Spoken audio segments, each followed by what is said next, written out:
Yeah, there we go. I remember I was 11. I wasn't even 11 years old. I was 10 years old when I was at a coffee shop. My dad was a fisherman, and he was working he was a captain of a boat, and I was with him in this summer day in July 5th of 1971, and I had a paper with me. I had the Seattle Post-Intelligencer with me, and I opened it up, and I still remember seeing the article about Louis Armstrong passing away, and I just remember feeling horribly sad. I just was traumatized. It was awful, and I still remember that. It's still every time we come to July 4th, which is I think is almost a fitting day for him to pass away, don't you think? July 5th. Or July 5th, yeah. I think about it right around July 4th. I always think about that every year, and I think of course it's very fitting almost in some ways. Absolutely, I know that feeling. Yeah.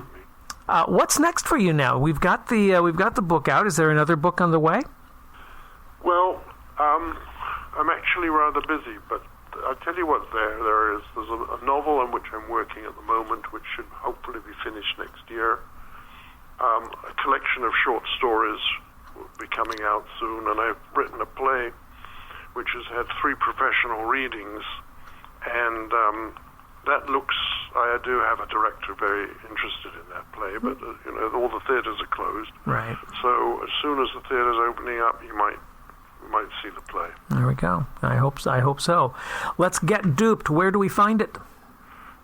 Amazon, Barnes & Noble, Walmart, and your friendly local bookstore would be happy to order it for you, I'm sure. But Amazon, Barnes & Noble, Walmart. All the usual online suspects. All the usuals. There we go. All the usual culprits. Now let's talk about the Louis Armstrong House. Where do we find out more about that? There's a website, the Louis Armstrong House Museum, and there you'll see about the house. It was originally where Louis Armstrong and his wife lived for many years, and she continued to live there after he died, and when she died, she left it to the city of New York, and it was ultimately turned into the museum that it is today. Mm-hmm. It's pretty much run under the auspices of Queens College, New York, and we're soon to be opening up a $20 million facility across the road from it, which will hold all the archives being the largest collection of archives of a single jazz musician. Wow. It's an incredible collection. Is it and, of course, some of his trumpets. Is it easy to get to from the subway or anything like that? Yeah. Oh, sure. Okay. Sure. Take the 7 line and get off somewhere in Queens? Yeah. Make sure you check on that. I can't confirm it's the 7th line, but yes, it's easy to get to. Good. It's in Corona. I don't know exactly. I'm familiar with Queens. New York City. I know I'm familiar with Manhattan Island, not so much with Queens, although I've been in through there a little bit. But is it near? It's not. It's Corona. It's Corona. It's an easy ride on the subway. Okay. From Manhattan. Have to check that out. Good deal. Please. Yes. Are you planning on a trip soon? I hope so. I hope one of these days I'll get back there. I've made a dozen trips to New York. I would love to get back there, and I'm going to put that on. I have a thing in my Palm Pilot. Yes, I use a Palm Pilot, but I have a little file in there that says things to do in New York. I'm going to put that in there. I promise I will. Well, you let me know when you go, and I'll arrange for the red carpet. Oh, my gosh. That would be nice. And when I get to California, you're getting a call.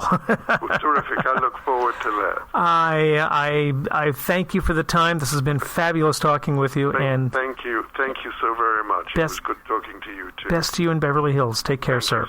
Stay safe. You too. Bye-bye now. And that is Stephen Maitland-Lewis, who is the author of the, let's say, semi-autobiographical novel called Duped. And you can get that through your local bookstore. You'll probably have to order it. But you'll also, if you want to, go to the online suspects because they are there, like Amazon and Barnes & Noble, etc. But if you want to know more about Stephen Maitland-Lewis, you can go to his website, which is maitland-lewis.com, Maitland-Lewis, Lewis.com. And we caught up with Stephen Maitland-Lewis in Beverly Hills, California. And that will do it for this, the 45th edition of Conversation Collage, produced Wednesday, December 23rd, 2020.